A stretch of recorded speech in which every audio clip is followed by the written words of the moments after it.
A new decade for BMW is fast approaching, one that will soon spawn the next generation M3.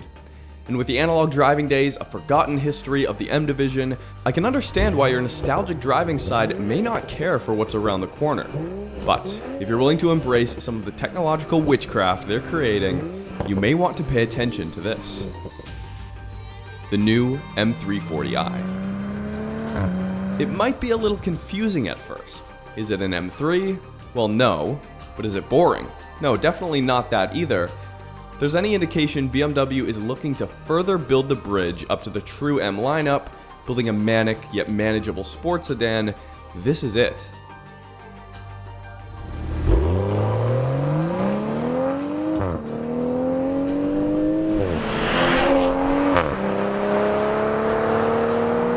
Welcome, everybody, to the 2020 BMW M340i xDrive.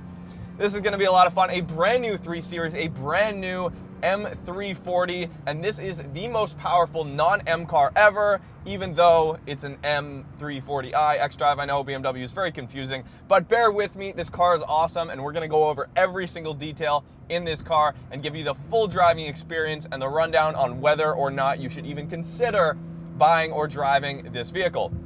Short answer is yes, it's great, but today we're here to tell you why. Okay, so first things first. A few years ago, we filmed a video on a very cool, highly modified Toyota Chaser. Now, back in the day, the Toyota Chaser came with a 1JZ VVTi, variable valve timing engine, front engine, rear-wheel drive manual, 4-door sedan. Basically, because it had that JZ family engine in the front, at the time, it was kind of considered a 4-door Supra. Yes, the Aristo was technically the 4-door Supra because it did actually have that 2JZ, but it was automatic. The Chaser, on the other hand, was a little bit smaller, a little bit more nimble, and kind of carried the heritage of that Supra. Now, fast forward about 25 years, and we basically have the same scenario going on with these new modern cars. Obviously, the new Supra has a BMW single-turbo inline 6. That is effectively the exact same engine as is in this M340i. So BMW rates this version of this inline 6 at 382 horsepower and 369 pound-feet of torque, which made me smile a lot before we got this car because, I mean, that is approaching E92 M3 power numbers in a car that is technically not an M car, and that's where it kind of gets confusing. While I do believe BMW has been, from a certain perspective, diluting the M brand by slapping badges on every model under the sun, the M340i stands strong on its own. Even despite the fact I can cover up half the badge and call this an M3 review. You guys are clever though, I'm sure you would have noticed, right? This engine is a gem. It makes me very excited to get behind the wheel of both the new Z4 and the new Supra, particularly because they are very similar, but the Supra has a different turbocharger and a different exhaust manifold from what I could tell, but the Supra and this do share the same 8-speed ZF gearbox, which is tuned beautifully. I would not have guessed this was a torque converter gearbox. It feels like a dual clutch. It's extremely responsive, although not as responsive, as a PK or something like that, or something you would get in a McLaren. But for $72,000, this package is pretty insane. Here's a little secret, you guys. BMW and many German manufacturers, including Mercedes and Porsche, always underrate their engines, which is why everyone who's been dynoing the new Supra has been figuring out, hey, this car's making way more power than BMW said it was making, or Toyota said it was making, right? But I mean, this car is insanely fast.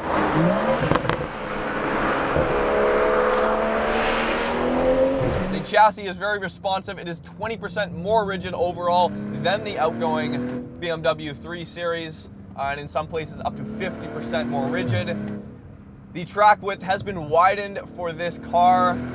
There's more grip. There's also a little bit more front camber, which really helps with that turn-in and with that xDrive and the standard M Sport differential back there, electronically controlled mechanical limited slip differential.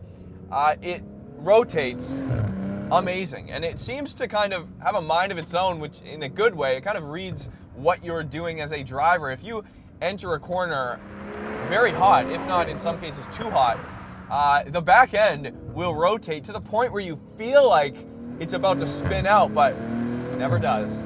It never does. The grip is this car's most confidence-inspiring trait. But this is the perfect size vehicle. It's very nice and small. And that front camber up front, I mean, you can just pour on the steering input when you are entering a corner.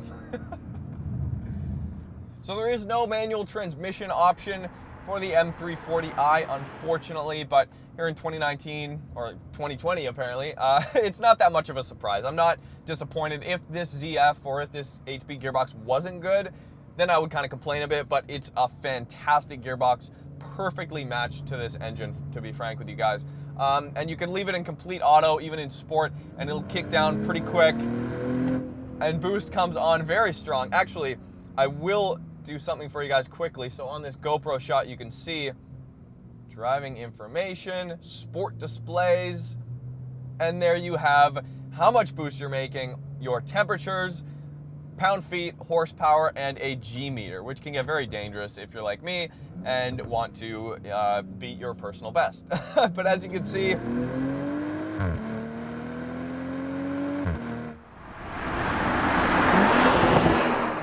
this new gauge cluster is awesome. I love what BMW has done here. At first, I wasn't sure if I was going to be that big of a fan, as it's kind of a gamble whether you're going to like this new Speedo and tach. It's a very, bold design. It's very unique. It's not something I've ever seen before.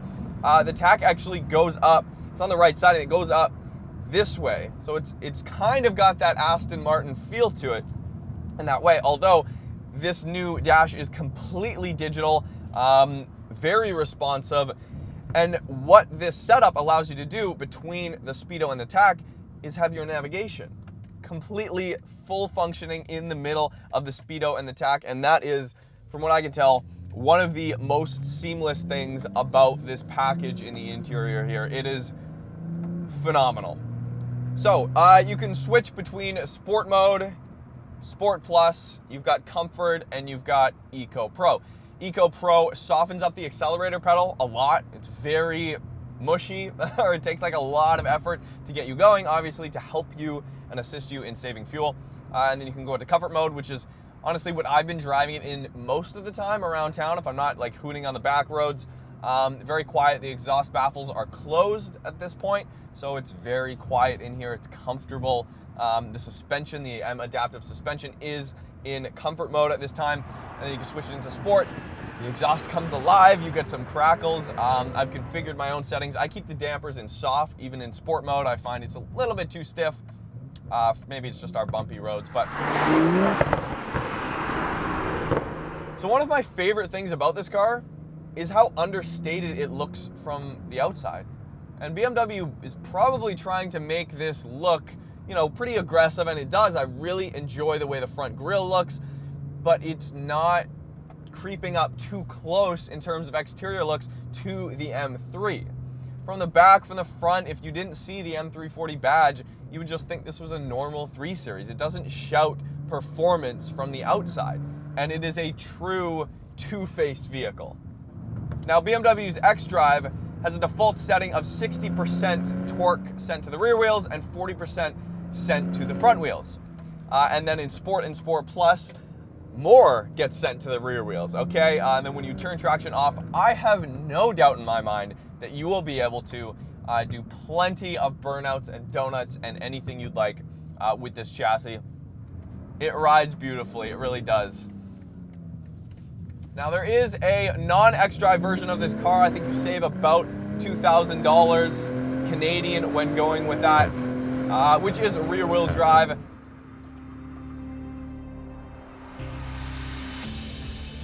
Recently, we had the opportunity to review one of BMW's new 5 Series. Now, that being more of a luxurious sedan, as soon as we got into this car, I was half expecting it to be a little bit pretty much stripped out and mainly driver focused. However, there are features that are basically more luxurious in the 5 Series. This I was not disappointed with. I found the interior of the M340i to be actually quite nice. The leather and the wood trim just looks really good overall. Now, one thing you might be wondering from the outside is how does this differ from the normal 3 Series? Well, to start with, they've given you this tetragon aluminum trim that they have along the front here, as well as the side mirrors and throughout the inside of the car. But anyways, let's hop into the inside and take a look. So as soon as you sit inside this car, the first thing that you're gonna notice are these cognac colored leather seats. And I think BMW did a great job picking this color. It complements everything else in the car really well. And not only does it look good, but it actually feels really good as well. It supports you in all the right ways, and they're good size. You feel very comfortable, and after a long road trip, your back's not getting sore like with some other vehicles. Now, looking up front here, you have this wood trim, and this is actually one of the first vehicles I've seen in a while that's actually used this real wood kind of matte finish trim. And I think it looks really good. You have a little bit of the grain of the wood coming through, and it just really adds that premium feel to the vehicle. Now, looking at the center console here, as soon as you open it up, thankfully you notice you have a wireless charging pad, which is great. I think almost every brand new vehicle has to have one of these things. However, with the 5 Series that we filmed recently, I found that the wireless charging pad was a little bit on the small side. However, with this one, I do find that the overall size fits really well. I think it's just big enough to hold your phone, and it gives you a little bit of a margin around your phone, so you're not having to try to like scoop your phone up underneath like you did with the 5 Series. So I think overall that turned out great. So this being a new BMW, they give you the access to the BMW Connected App, which allows you to control parts of your car through your phone. And I think this is such a cool feature. And I was just playing around with it a couple minutes ago, and already I can see some real good use that you can get out of it. So what you do is you download the app, and as soon as you open it up, what it gives you access to is you can use your horn, you can turn on your headlights, you can lock your vehicle, and obviously see what the current status is, whether it's unlocked or locked. So if you forgot whether or not you locked your vehicle, now you can just log into the app and see it. You can also check the current location of the vehicle. So I guess if you lend your car to a friend or you think it's been stolen, now you can actually track exactly where it is. Another option they give you is the Climatize Now feature, which allows you to basically adjust the temperature of your vehicle before you get inside. So if you're gonna hop into your vehicle on a cold winter day, you can make sure that it's at the right temperature for when your drive starts. Now, like I said before, one of the coolest features of this app is the remote 3D view. What this allows you to do is view all the camera angles from your car on your phone. So it will give you a 3D generated image of your vehicle, and you can check all of its surroundings. So if you want to check on your vehicle, make sure nobody's trying to break in, you can just hit that button and you get a live view of your vehicle. And I think that is such a cool feature. Now, BMW also offers a remote parking package, which I really wish they would have equipped more of their press cars with, because I'm dying to see how that feature actually works. But the idea is that you can allow your car to park and pull out of the stall without actually having you behind the wheel, which is a very unnerving type of situation, but I would love to see how it performs. But anyways, let's talk briefly about the infotainment system here, because it is one of the most responsive touchscreen displays out of any of the newer vehicles that we have filmed so far. Everything's very quick, there's very little lag time whatsoever, and just like with the 5 Series, the layout looks very fresh, modern, and clean, and just scrolling through menus is a breeze. It just is absolutely amazing. Now, there are some gimmicky options here that I don't think I'd ever use, but it's just kind of fun to play around with. One of which is a gesture system, which basically tracks the movement of your hand, and you can adjust things like the volume on the radio. Now, I would never use this in a million years because I find the knob to be a lot more effective, let alone the buttons on the steering wheel themselves. But you know what? It's kind of a cool feature, and it being, a 2020 vehicle, you got to bring out all that tech. Next, taking a look at the backup camera, I have to say that BMW just knocked it out of the park. It looks absolutely unreal. The quality is great, and having this nice widescreen infotainment system allows you to have 2 split angles without the image being too small overall. So as soon as I put the car into reverse, what pops up is a split screen, one of a normal reverse camera, and then you have your bird's eye view looking straight down. What's really cool is as I turn the wheel of the car, the camera angle will actually follow the wheel itself. So it actually adjusts the camera angle based on what you're backing into. Now, taking a look at the bird's eye view, what this does is it actually stitches together all the camera angles from the side mirrors, from the front camera, and it'll actually give you a aerial view looking straight down at your car, which is super cool. You can actually scroll through all the different options with this wheel and actually fly around your car and view a live image that's been stitched together. It's one of my favorite features with this car. It's unreal. Now, with the camera system, you also have your backup assistant and automatic parking. So what the backup assistant does is if you're in a parking stall and you want the car to back up on its own, you just hit that button and then take your foot off the brake and it will pull you straight out of the stall. Now, it's very scary when the first time you use it, and it takes a lot of trust in order to actually let the vehicle do its thing. But so far, it's been flawless for me. Now you have the automatic parking feature, which allows you to pull up beside a parking stall and you'll see this little parking symbol displayed at the bottom right-hand corner. When you click that, the car will take over and it will back you perfectly into the stall. Now, so far, it's worked absolutely great every single time, except for one situation, and that's when we had diagonal parking. Now, this car will automatically want to park you perpendicular to the wall behind you. So even if both cars beside you are on an angle, it'll put you perpendicular. So that's the one situation that it did not work out well, but every other time I've used it, it's worked perfectly and I've been really impressed with it. But anyways, let's hop back in the car with Marcus and finish up the review.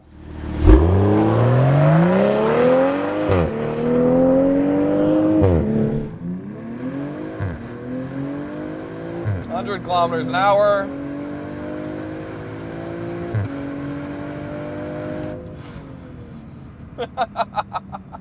And I cannot wait for aftermarket manufacturers and tuning shops to get their hands on this engine and this ECU and start making some real magic with this, because I see no problem, no issues in getting this above, 400 wheel horsepower, 450 wheel horsepower, 500, 6, 7. I don't know what the limits are here, but I think it's going to start with the Supra. It's going to work its way into the M340 if that's what people want. So one of the coolest options you do get with the M340i is the heads-up display, which is part of this package that this car's been optioned with. The navigation will show up not only in between the tach and the speedo, like I mentioned earlier. The heads-up display grows. It's the biggest heads-up display I've ever seen in my entire life. Basically covers the entire road right in front of you, and it will show you the map, where you need to turn, and exactly what's happening. So you have nav here, and nav over there if you want. Oh, here's another thing. Before we leave this review, this car drives itself, straight up. Boom. What's going on, you guys? Let's read a book, read a magazine. Wants me to put my hand back on the wheel. Just for a second, though, and it's steering itself. It's going along this road, and it's doing its thing.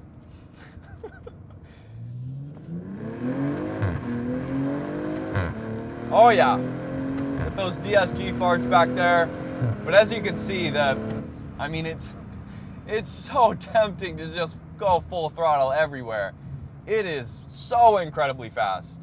I just wish there was a little bit more road feel and kind of translation from what the front tires are doing, what the front axle is doing, to my hands right here during aggressive driving situations. But honestly, you guys, this is a 10 out of 10 review. I love this car. Thank you so much for watching.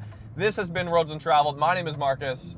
Hit subscribe if you haven't already. Hit me up on Instagram at Roads Untraveled, and you can see kind of what we're doing on a day-to-day basis and what we're filming. But until next time, this has been the M340i. Feel free to check out shop.roadsuntraveled.com, where we've got all sorts of engine code jet tags. We've got some M stuff. We've got some JDM stuff. And if you guys don't know, we also film and feature a bunch of modified cars. We shot a S50 engine swapped BMW E30 recently. We did a review on the brand new M5 recently as well. Also the new 530e, which is a plug-in hybrid. So lots of BMW content for you guys. Browse the channel. We'll see you guys next time.